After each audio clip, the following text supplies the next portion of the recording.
You're going to be so inspired by today's guest. Omar Lopez is originally from California. He is a Purple Heart veteran who served in Operation Iraq Freedom. He recently married his best friend Casey, where they live in Colorado Springs. He's a mortgage lender by trade and takes great pride in serving others. He's intentional about two things: loving God and loving people. And you're going to definitely see that in today's interview. Today's episode is brought to us by Deep Blue. It's one of my favorite products. It comes in both a cream and a stick. I had hip surgery about a year ago, and I have been using it every day since. It keeps your body moving. It helps with soreness and pain, and I just love it. My kids love it too. After practice, they often come in and get it to help with their soreness. I wanted to pass on wholesale pricing to you, and that link is in the show notes.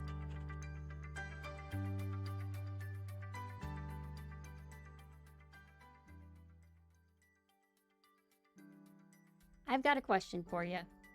Who's the person you're being? Are you satisfied? It's okay. This is a judge-free zone, and it's exactly why I started the show. Welcome to Be the Person, a podcast for the brave and the curious who are ready to explore who they are fully created to be. I'm your host, Annie Randall, the adventurous one leading this investigative journey of transformation. By delving into topics and asking unexpected questions, we will discover the keys for unlocking our true potential and being our best selves today. You may be surprised by what you find when you let go of fear in order to discover the answers of becoming the person you were made to be.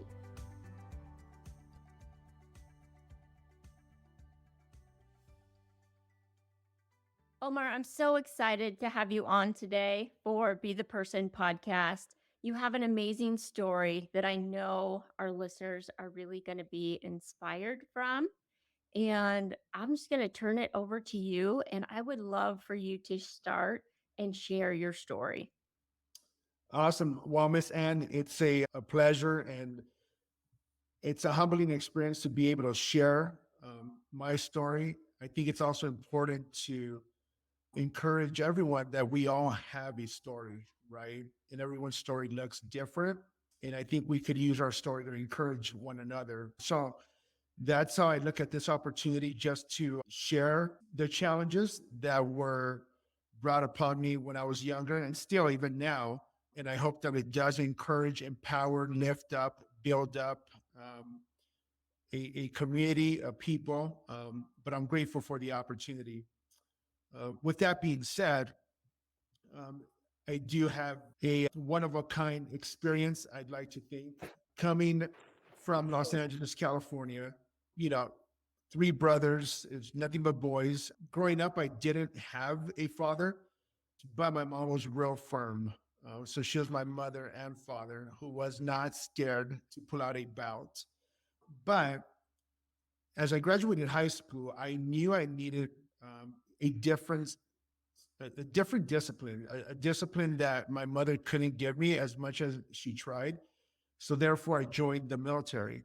This was the beginning of 2001. I was 19 years old at that time, and it was good. Everything was perfect. Went to boot camp, got in great shape, got a was instilled a work ethic that I don't think I could have got anywhere else. So I'm grateful for the military.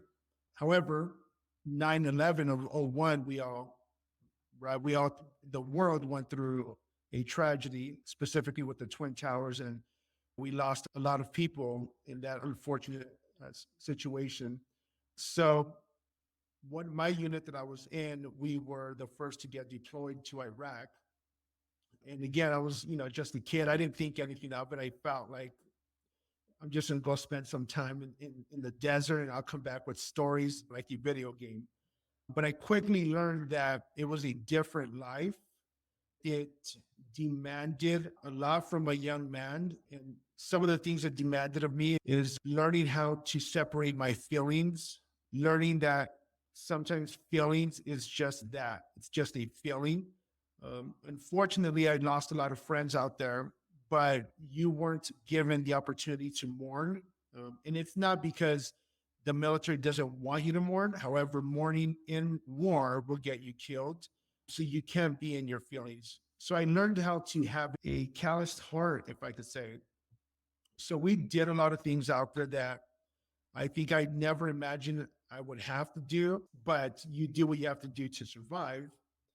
7 months later, and again, Miss Ann, just for context, this is not me in Iraq with a bed and AC and a phone. This is us in Iraq, invading Iraq.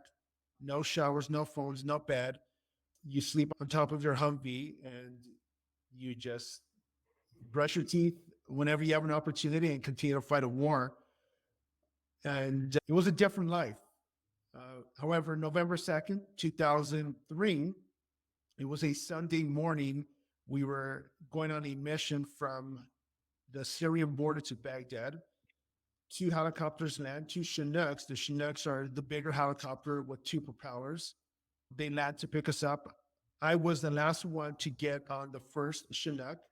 And to be quite honest with you, I took someone's spot. Someone in front of me got out of line, and I just took his place, and I happened to be the last one to get on the first helicopter.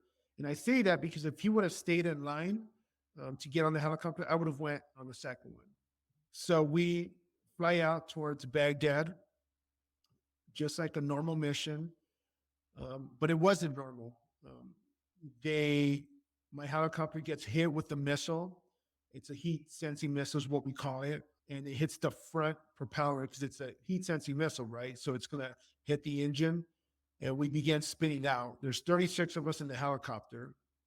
And as we're spinning out, I remember grabbing the pant of one of my soldiers and I just told him, hey, just hold on, I'm hoping that we're going to be okay. I never imagined that I would die in Iraq. But in that moment, I thought, wow, this is it. I'm going to be one of those statistics that die in war.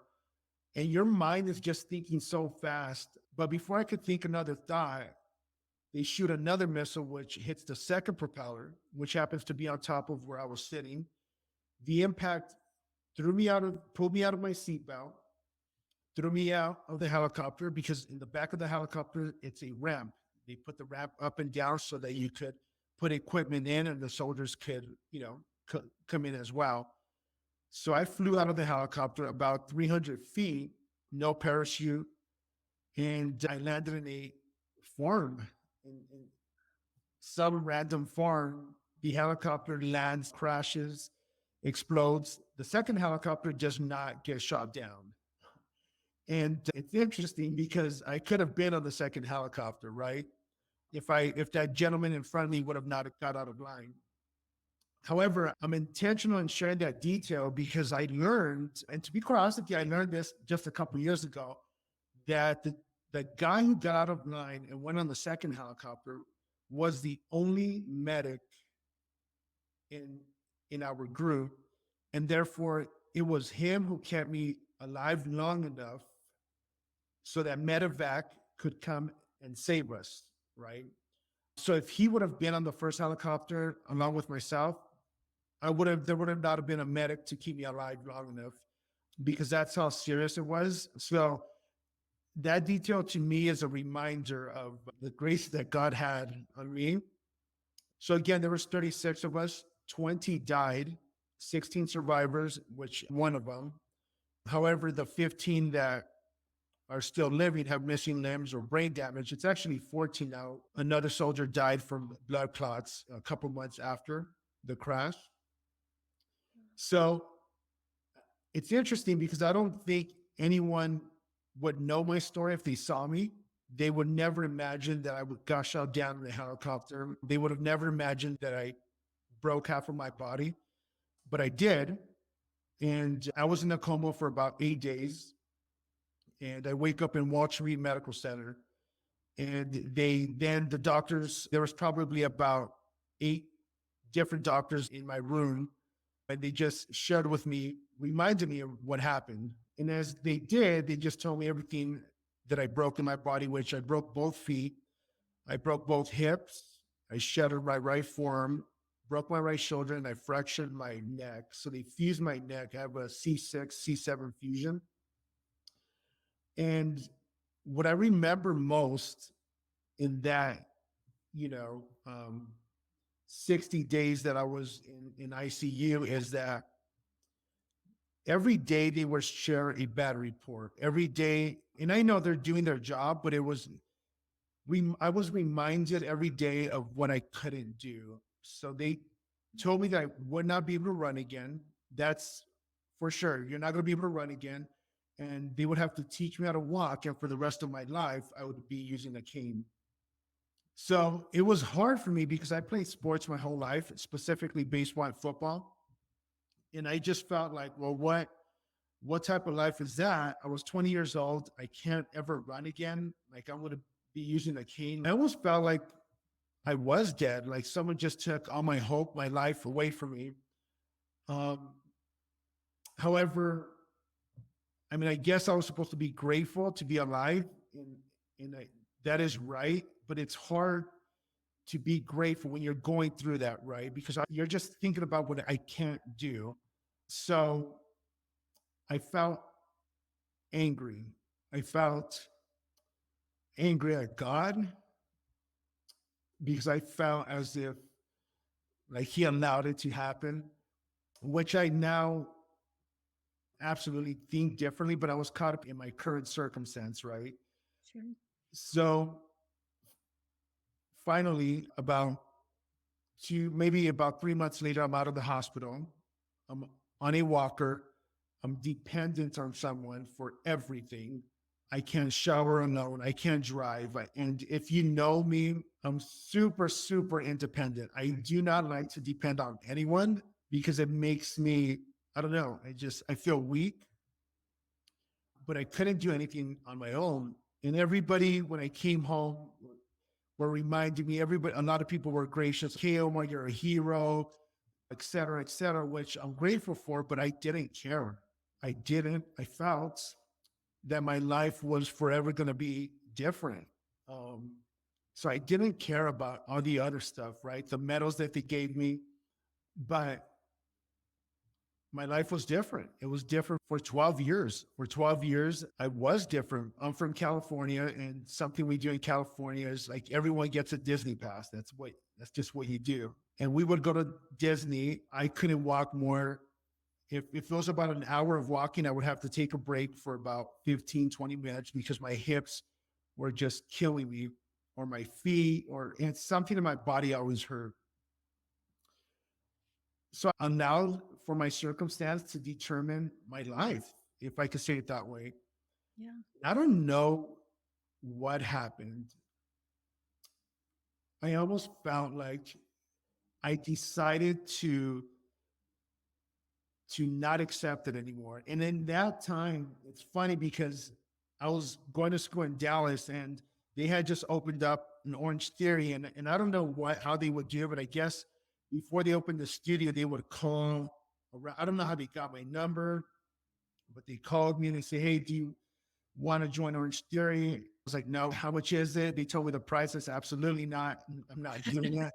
And I hate cardio and I can't run. But when I decided to not accept what my circumstance was telling me I had to accept, I thought about that phone call from Orange Theory. And I remember they said at that time, a couple classes were free. So I said, I'm just going to go join. I want to go test it, right? And just see what's this Orange Theory all about. And this was probably 6 years ago, I think. So I go to Orange Theory, I take a class, and that was when I started. I just said, I'm going to try to jog. And I remember that it was a 5, like my base was 5 speed, but it was like an emotional moment. It was like someone just breathed life into me because for 12 years, I didn't run. And the feeling of, even though it was a slow jog, it was a feeling that just gave me hope. It was, I felt as if God was reminding me that, hey, Omar, I never took anything away from you. As a matter of fact, it was the opposite. I protected you, and your whole life, like this. And I grew up in a quote unquote religious home, and it was just always, hey, you have to behave good, otherwise God's gonna be upset with you. But in that moment when I was running, I felt like God telling me, like, hey, you've been trying to run, you've been trying to do this on your own, but you'll never be able to do anything on your own. But I'm going to remind you that I created you to be something different, and you could be whatever you want if you decide to do whatever you want. I felt, hey, I've given you the power and authority to be who you want to be, whatever you want to be. So if you want to run, run. And I did. I joined Orange Theory that same day. And I never took running for granted. And I think that is why I love Orange Theory so much. There's so many reasons. Of course, the family, the community I gained there, the you're just the growth there is just not for me physically, but also mentally. So that is Orange Theory for me was where my life changed. And it was because a decision. I said, I'm going to decide to change the circumstance of my life. Like my circumstance doesn't have to determine how I'm going to live my life, but rather I'm going to decide how I'm going to live the rest of my life. And as you probably know, I go to Orange Theory at least six times a week. And it's not even because I want to get in shape. It keeps me in shape, but rather it's a reminder of the challenges that I've overcome. It's not easy. However, deciding to do something that I wanted to do just reminded me the power of a decision. So again, it's sometimes I'm super competitive at Orange Theory, probably because I think about the friends that I lost that can't run anymore. Specifically, my best friend, his name was Skipper Saram.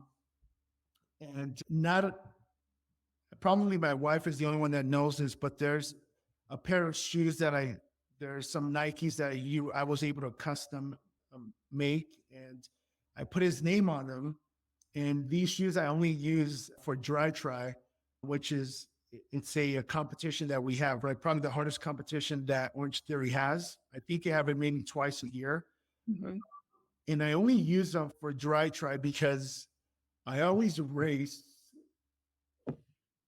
to represent him and to say just, hey, thank you that you gave your life for our country, and this is the way I'm going to honor you. Um, so I Wow. guess it's personal, but it's a blessing. I choose to be grateful. So yeah, that's a little bit of my life. And even as I talk about it, I get emotional because it's good for my soul. It reminds my soul of, sometimes I take it for granted because it's like, oh wow, it was so long ago. And sometimes you forget. But as I talk about it, I'm reminded like of the grace that God had on my life. And not only had, but continues to have. Well, thank you for sharing that. Thank you for your service. I think there's a lot to unpack there, and I appreciate you just being vulnerable and sharing. But if we go back to that day that you're getting on the helicopter, did you think about that day for a long time? Because you said you just found out that he was the medic not that many years ago. Did you think about a lot of times, what if I wouldn't have gotten on that helicopter? Yeah, I do. I do. I think about it. I don't think it was an accident. I think that it's made me who I am because I maybe I'm going to, and this is just my opinion. I think I would have been a different person, but it's allowed me to be. gracious to other people. And when I say specifically, when I say gracious, because that's a big blanket word, right? I think that's why I have a passion. I think that I was created to build people up. And it's a satisfaction to me that's priceless, building people up, seeing them grow, seeing them overcome whatever's hard. And I like to share my story.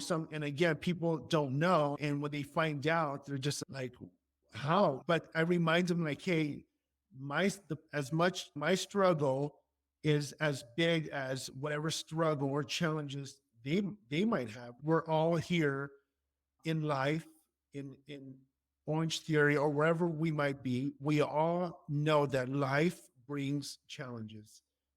That's a fact. That's However, you and we all decide how we're going to overcome them, or if we are. And I think once we get on the other side of that, obviously, I think it makes us stronger. But I don't. I think my story is not an accident, wasn't an accident, and therefore I use it to give hope to others. And I hope it does. So yeah, I know this sounds crazy. I would not have changed it. As much as sometimes my body hurts, um, I wouldn't have had it any other way. Well,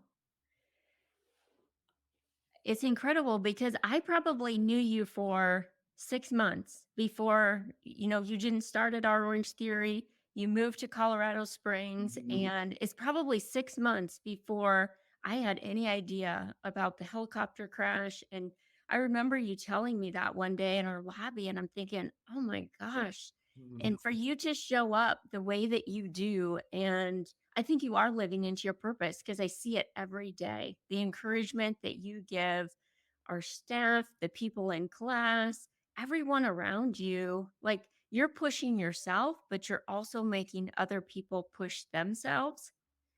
And I love that about you. I love being in class with you because it makes it fun. I appreciate that. Yeah, and I think that it's important for me to also say that there's so many people in class that don't know that motivate me. I see the moms there who are power walking at an incline, and they're pushing, and I'm thinking, how am I gonna just jog and take it easy if I see, so and so next to me giving her on? Like I don't feel I'm not okay with it. So they're motivating me, and then therefore we all motivate each other and push each other and challenge each other. But I feel accountable to my friends, my teammates there in class, and I to each their own. A lot of people say that I take it too serious or relax. It's not that serious, but for me, it is because I'm accountable to my friends there. If I'm going to challenge other people, then I need to give my best every time I show up. And my best looks different every day, and it looks different for everyone else. But again, like I mentioned a couple of minutes ago, it's not just holding each other accountable for physical fitness, but mentally as well. Like creating the habits of being disciplined is that alone is worth whatever the membership that we pay, because you have to go to class. If you don't go to class, you're going to get charged. But it creates discipline and good habits, and that for me is more important. And if we're able to do that, we could be better employees, we could be better leaders, we could be better sons, fathers, whatever, husbands, whatever your position is. So I feel like we're all accountable to each other, and that's like a unique part of Orange Theory that I think a lot of people might overlook. Yeah, I would agree. There is power in that community coming together, both from an accountability standpoint, just Yep. you push harder in a group than at least me, than I would ever push myself alone. Like I'm giving up, but I Right. see just like you, the person next to me is like, you know what? If they're pushing, I can't give up. I got to keep going. Absolutely. Yes, ma'am. I love that because that was our goal and our dream when we started this was really not to own a gym. It was to build a community because a lot of people out there, they're lonely or Mhm. they don't have that community. And not everybody needs that, but some people do. And really wanted to form a place where people felt safe to form that community. Without a doubt, I would say, Miss Ann, it's and I say this, I don't say it enough. It's priceless. That you cannot, there's not a number that you could put for the community and the friends that you make there. I mean, I've known of several people that just, they come just because they want to be seen. The truth is, Miss Ann, if we were created to be loved and to be seen. I don't care who you are. Everybody wants to be loved and seen. And that is what Orange Theory brings. That's just one part, right? And you're able to get, fit, keep your heart healthy, right? So that's, I mean, it's a great community. So you've done well. Thank you. And when we started this interview, what's crazy is I had no idea that Orange Theory was the one. I, again, knew part of your story. I didn't know it was Orange Theory where you started to jog in the past 12 years. But I imagine there's people out there thinking, okay, I have these physical limitations. How how did that look? You jog for the first time, but I imagine it's not like the pain just went away. What happened there? Right. And if I want to be transparent, I'm in pain every day, but I've learned how to manage it. And what does manage it look like? I've just learned that I have to, it's a decision. I can't allow for pain to determine how the rest of my life is going to be. So I've learned that there's a lot of feelings in your body, right? But at the end of the day, it's a feeling. So if I could control my feelings, then I could tell my body how to perform. So your body could be controlled by how you feel, or it could be controlled by what you decide. For example, and I'm just going to use Orange Theory as an example. Okay. I don't always feel like running fast because my body feels tired or my body is aching, right? So it's telling me like this is how I feel today, Omar. Um, but if I give into my feelings once, Miss Adam, then it becomes a habit. Then when I feel like taking a break at work or I feel like um, eating stuff that I shouldn't be eating, then I'm going to do it because I've already been okay with giving into my feelings. I just tell myself, I'm going to decide to give my best. And again, my best looks different every single day.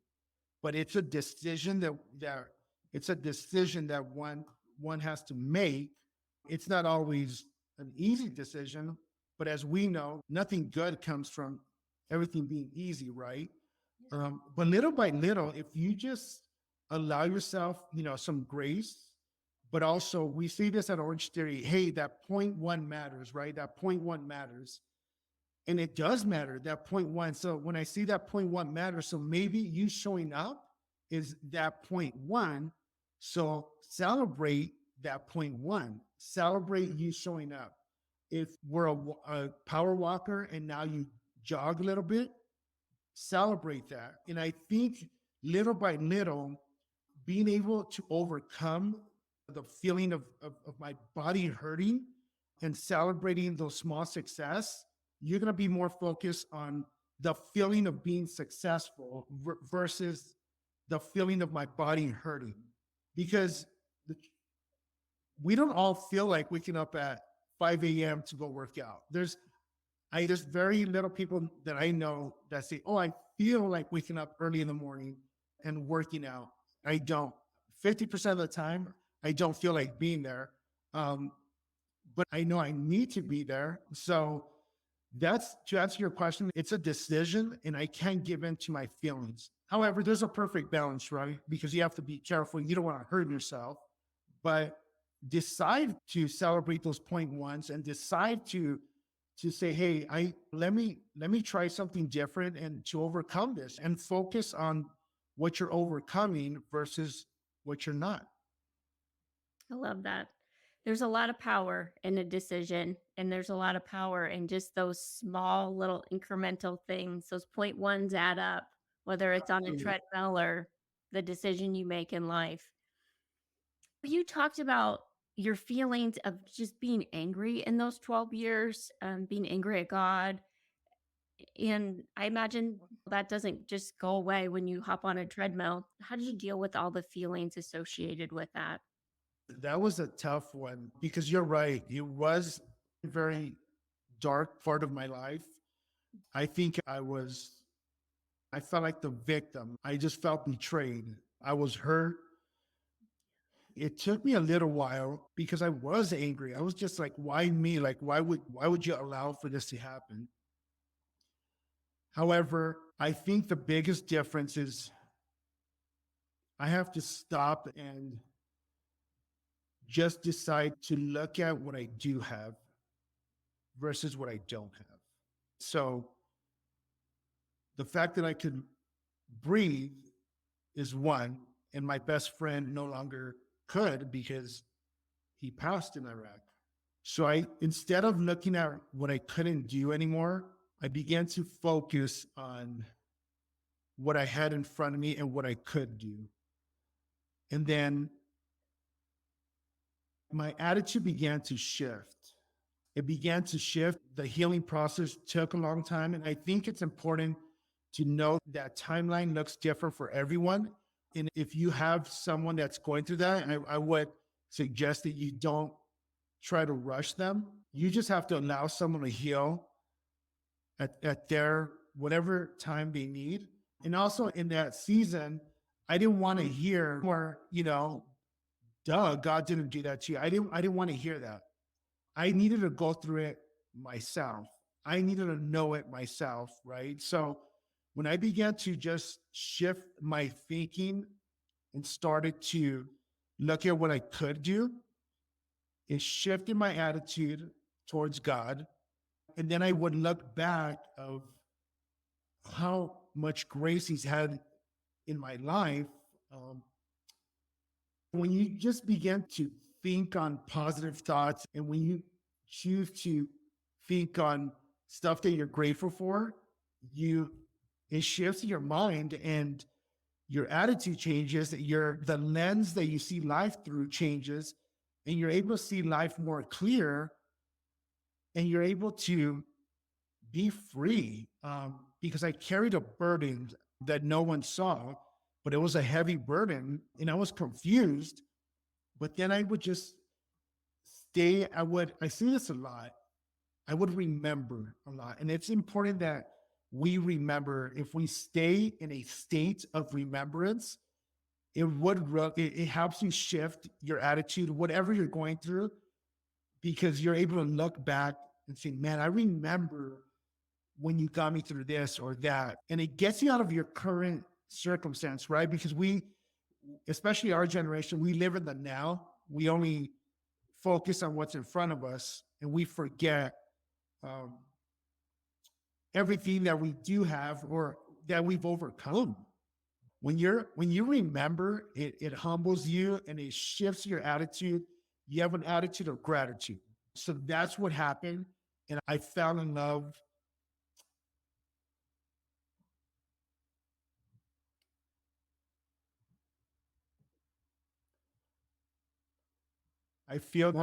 I know that I fell in love with God again. And it wasn't because I was scared of him. It wasn't because I didn't want to go to that hot place that I was taught when I was younger.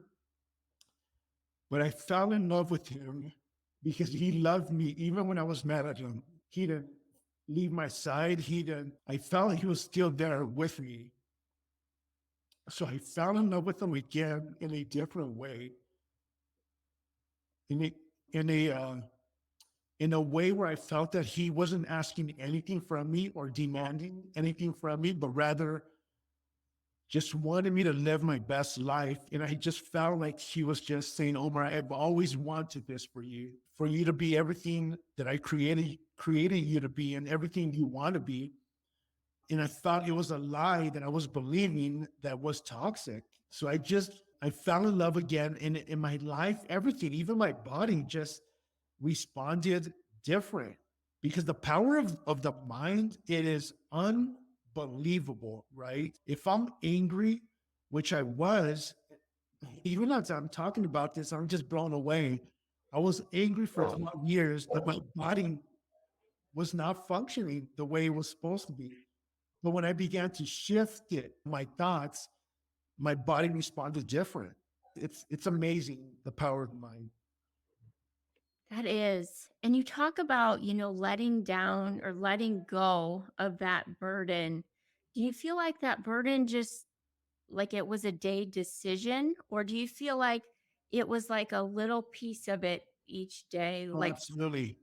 Each day it was a little bit was getting like an onion, right? Just peeling the onion, a little by little. And I think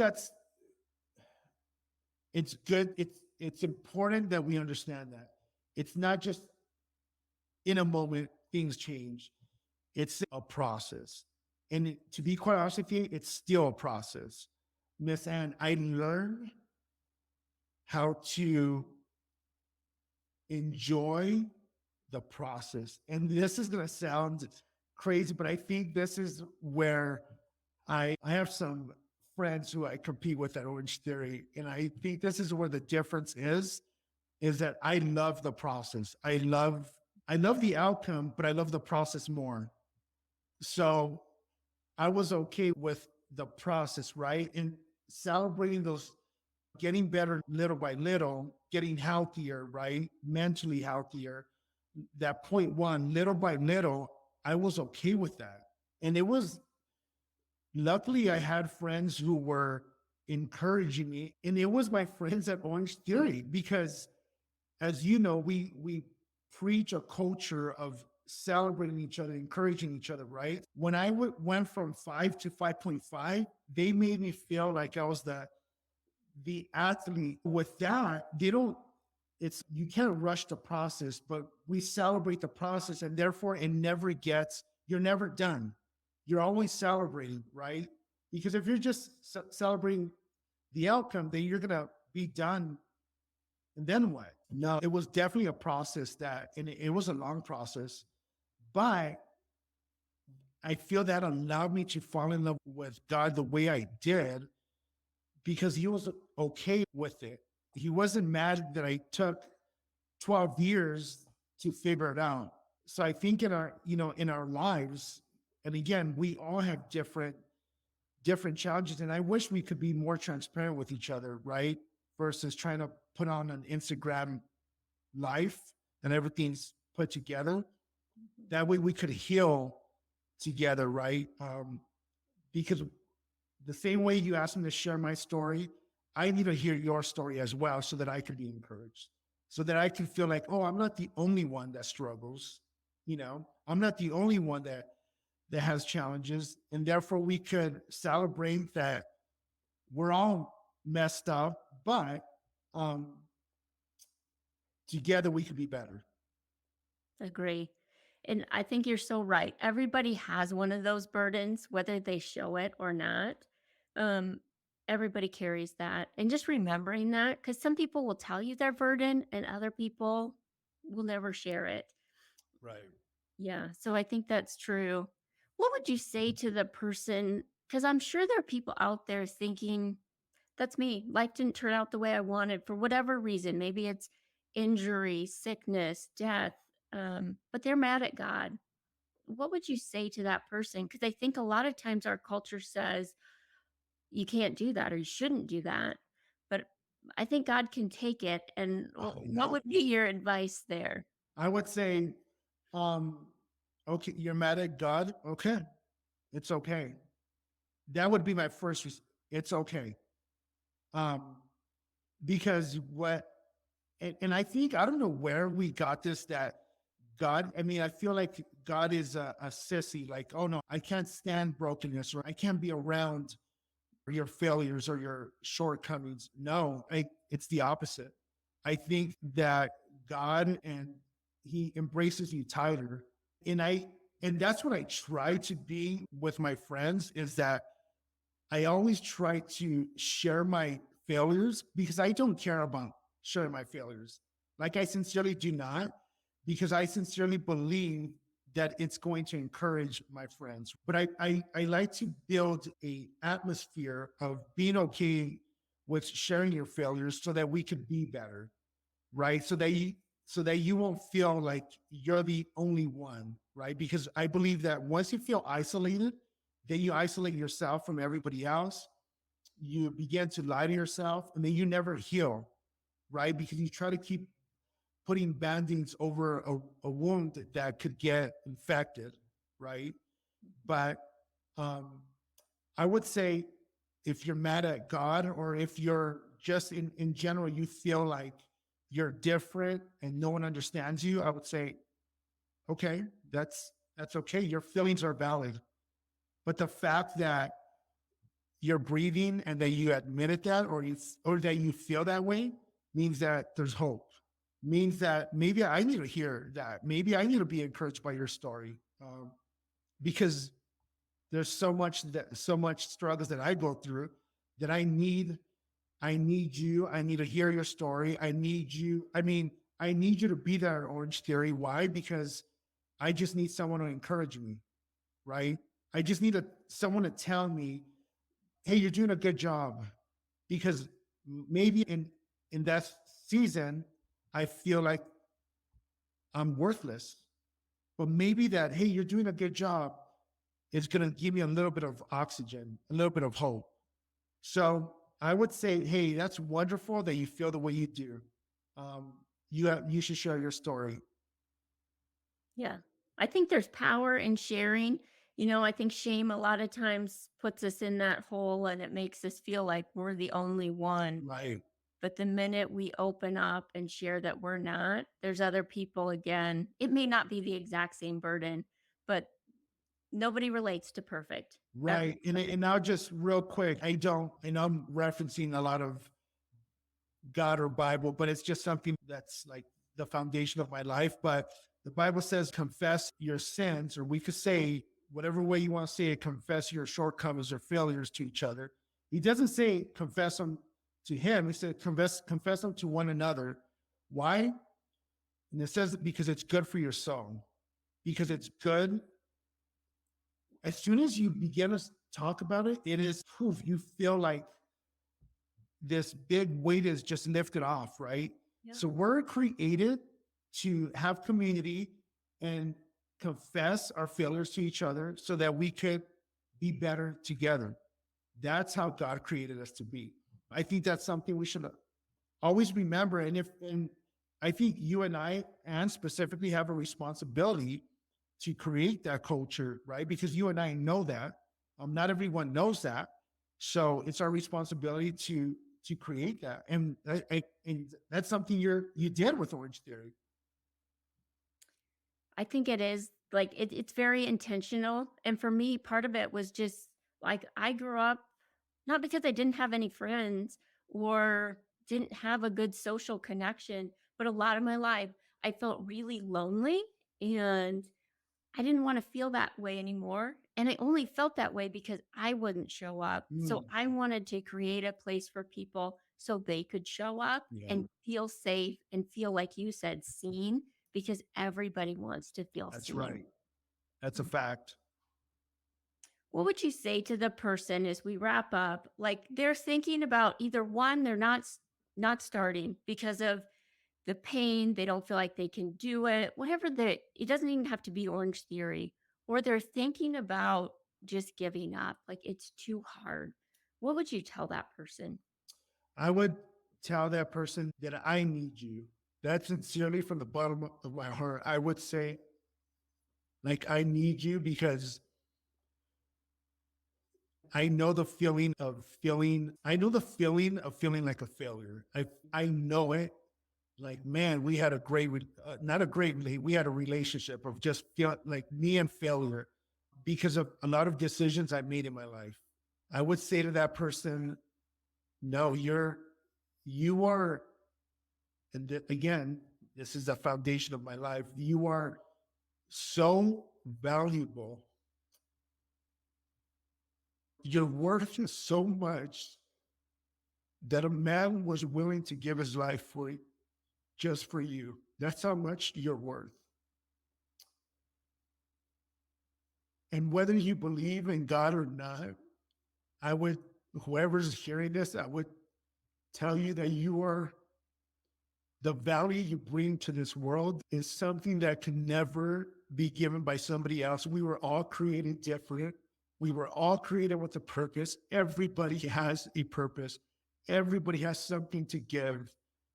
And I need whatever you have to give the same way you need what I have. And I'm grateful that we were created different.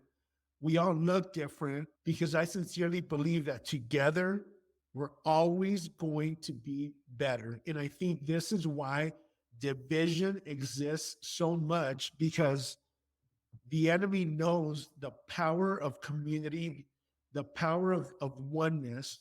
So therefore, I think there's so many people that believe the lie that no one even knows who you are. If you gave up, no one would know that you're gone. No one knows that you don't go to Orange Theory. And that's something I'm super intentional. And I think it comes organically. Some people give me a hard time because I know who's in class. I know when they don't show up. And when they don't, I reach out like, hey, where were you? Why weren't you? Because it means a lot to me when they're there. The same way they want to be seen, so do I, believe it or not. I know I come off like, oh, Omar's a confident, too confident sometimes, but a lot of times I feel broken inside. A lot of times I show up, people think I show up for them, but I'm showing up for myself because I need for them to tell me whatever encouraging words I need in that season. So I know the feeling of feeling I'm not worth whatever, right? I would tell that person, I promise you, what you have to give, we need it. And what you have to give, I can't do it. You can't do it. No one else can do it the way you would do it. You're worth so much that a man gave his life for you. That's how much you're worth. Thank you for sharing that. I think it's so true. It's honestly why part of this podcast exists, because probably a year and a half ago, I've always had the voice of somebody else will do it better. Somebody else can do it. But it was that exact message that you have gifts and talents to bring. And if you don't bring them, the world misses out. Yeah. So there's thousands of podcasts out there, but there's none be the person that I'm going to do or have the ability. And I'm so grateful to have you on as a guest to be able to share your story, that when we show up together, it is powerful. That's 100% true. And I'm forever grateful for people like you who took the risk of starting an Orange Theory, right? Because it is a scary. We went through a season 3 years ago. It was right through COVID. It was scary. I remember telling you, just reminding you that I only see milk and honey, right? Because that milk and honey is a representation of a promise that God put on everyone's heart, right? And again, your circumstance might say, I only see giants, right?